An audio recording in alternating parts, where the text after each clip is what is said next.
నిజానికి జై తెలంగాణ అనని వాడికి, తెలంగాణ అమరవీరులను తలుచుకున్నటువంటి వారికి, నివాళులు అర్పించని వారికి ఆ కుర్చీలో కూర్చునే అర్హత కూడా లేదు.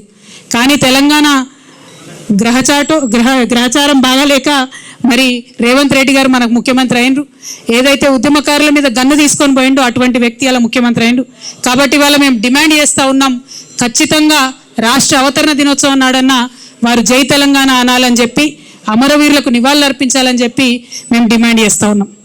అదేవిధంగా జూన్ 2వ తారీఖు నాడు మరి కాంగ్రెస్ ప్రభుత్వం ప్రకటించింది, రాజీవ్ యువ వికాసం అనే పేరుతోని పథకం తీసుకొస్తామని పేపర్లలో నేను చదివిన. రాజీవ్ గాంధీకి మాకేం సంబంధం అండి? తెలంగాణ రాష్ట్రానికి రాజీవ్ గాంధీ గారికి ఏం సంబంధం? నేను ముఖ్యమంత్రి గారిని డిమాండ్ చేస్తూ ఉన్నా, తెలంగాణ యువకుల కోసం చేపట్టేటటువంటి పథకానికి మీరు ఖచ్చితంగా తెలంగాణ వాదుల పేరు పెట్టాలి. తెలంగాణ రాష్ట్రం ఏర్పడడం కోసం ప్రాణత్యాగం చేసినటువంటి శ్రీకాంతాచారి పేరు పెట్టండి, యాదిరెడ్డి పేరు పెట్టండి, లేకపోతే మహానుభావుడు కాళోజీ పేరు పెట్టండి, కొండా లక్ష్మణ్ బాపూజీ గారి పేరు పెట్టండి, దొడ్డి కొమరయ్య పేరు పెట్టండి, లేదంటే పివి నరసింహారావు గారు మీ కాంగ్రెస్ పార్టీ నుంచే దేశ ప్రధానిగా ఉన్నటువంటి పివి గారి పేరన్న పెట్టి ఆ కార్యక్రమాన్ని ప్రారంభించాలని మేము డిమాండ్ చేస్తూ ఉన్నాం.